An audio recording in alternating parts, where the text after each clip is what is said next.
Hey, how you going? Welcome to DIY Smart Home. This is a quick video to introduce you to the first thing you're going to need, and that is a gateway, a hub, a central point in which you can manage all your devices. And in this particular instance, what we're going to use is the Xiaomi Mijia Smart Home gift set that's been put together for security. It's a fantastic piece of kit. We start off with the gateway. They call it a gateway, but it's a multi-function device. It does a ton of different things. You've got a light right around the outside, which can be any colour, any number of colours. It can flash, it can glow, it can do all manner of weird and wonderful things. We've got a button, which again is also programmable. It does a ton of different things. You can program it to turn the light on, you can program it to turn the light off, you can program it to set the alarm, you can program it to unset the alarm. So, myriad of different things.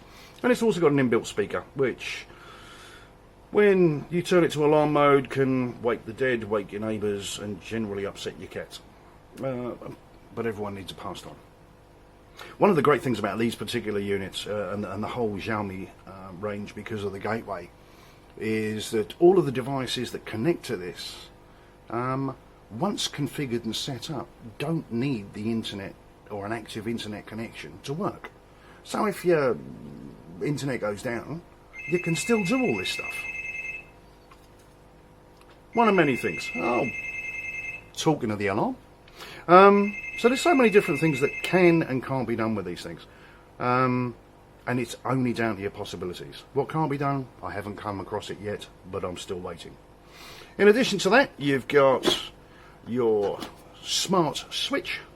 Works on the Zigbee platform. So they come in two kinds. The Xiaomi stuff is either Zigbee, like this one, or Wi-Fi.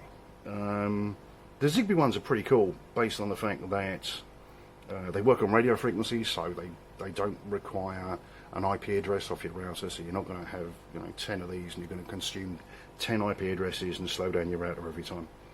On and off button, which turns a dumb thing smart. So you can plug it in here and you can control it not only by this switch, but you can also control it by the app. You can control it by your voice, depending on how you got it set up. It's all pretty wonderful. In addition to that, it also has the ability to monitor the power usage and the power consumption. Now that alone is pretty cool. You can see, compared to your Energy Star compliant rating new device that you've popped out and bought, you can actually see just how much it is consuming. I found out that my old TV, when plugged in and put in standby mode, still consumes about 3 to 4 watts of electricity. So, by putting this in, I can now turn it off at the socket, from my phone, from a button, from a switch, however I want to do it. Pretty cool. And there are no ends of uses for this, especially once you start playing around with the app and all the other funky stuff that goes with it.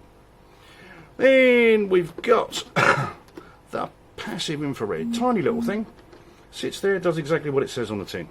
It passively detects movement, and because of the small size of this thing, you can put it anywhere. It's pretty cool. Carries a CR2032 button battery in the bottom, lasts for ages. Also got a light sensor, and that starts opening up all manner of doors, so you can turn around and say whatever this is connected to trigger. Let's say it connects to a light. When it gets dark and it detects motion, it's got to be dark enough to it, so it's not going to turn lights on and off during the daytime. But at night, or when it starts getting to a dusk time, then activate, and as soon as a motion is detected, wait a couple of seconds, turn the light on, and then after a period of time, turn it off. Pretty useful. I've got one set up at the front door so that when I come in a drunken stupor in the morning, I don't have to fumble around trying to find the light switch. It just automatically turns it on. It leaves it on for a few minutes and then turns it off again. Pretty magic. And it also, because it can rate the amount of light, it can distinguish between daytime and nighttime. Pretty awesome. You can have them stuck in your bathroom so that in the middle of the night and you want to go for a quick pee, open the door, light comes on, stays on for X amount of time, then turns itself off. So you haven't got to worry. So many possibilities. Useful piece of kit. And then you've got the door and window sensor, It's just a magnet on one side and a switch on the other. When they connect, it's closed. When they unconnect, it's open, and it triggers an event. So I've got one on the door, as you just heard, and as soon as it opens, it sets the alarm off, so I know someone has come in for it. Kind of useful, especially if you don't have direct line of sight and you've got people coming and going all the time. You know. It also doubles as the alarm system as well, same as the passive infrared, so that when you've actually set an alarm on the hub itself, on the gateway, and it's triggered as active, you can say, go, right, okay, bosh, there we go, it's now active, and it's going to give you 5, 10, 15, whatever you want to set it to, seconds to get out, and then it's set. And then as soon as that door is open, and you don't do something to turn it off, it will raise the dead, and probably your next door neighbours as well. Hell of a loud thing, those things. And again, so many other uses. And if you, I don't know if you can see, but if I cover it up, as soon as it's open, it triggers and it sends an event off. Very, very cool things. So many different things that you can program it to do. And all of it is not hard to do. Last but not least, we've got the switch. Clever little bugger, this one. So, it operates in 3 different modes. Single press does something, whatever you want to program it to. You can also do a double press, and that does something else. And then you've got a long press, and all of those things trigger different events.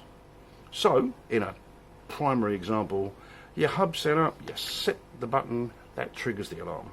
You get out, and should anyone open the door while you're not there, the passive infrared will pick up movement and trigger off to send off the alarm and warning messages and notify you on your phone once you've got the app set up. And then double click when you come in will turn it off. And then one long click could turn it light on so that you can see what you're doing in the dark. So very, very handy little thing. And all of this you can pick up for about 135 bucks New Zealand. And it's a great way to start your home automation system. Doesn't take a lot to set up, not a big learning curve, great fun. Next video I'm going to show you how to set it up and how you can use either the MiHome app, the Mijia app, or the Aqara app, and both things do different things. Both of these are available on iPhone and Android.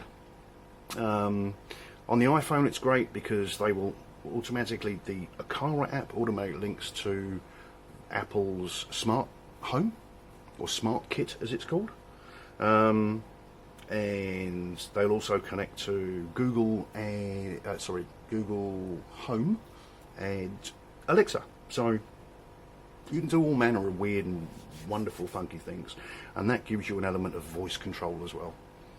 So we'll get onto that in the next video. Hope you enjoyed it. Give us a like, give us a subscribe, and tell other people. Love your work. See you soon.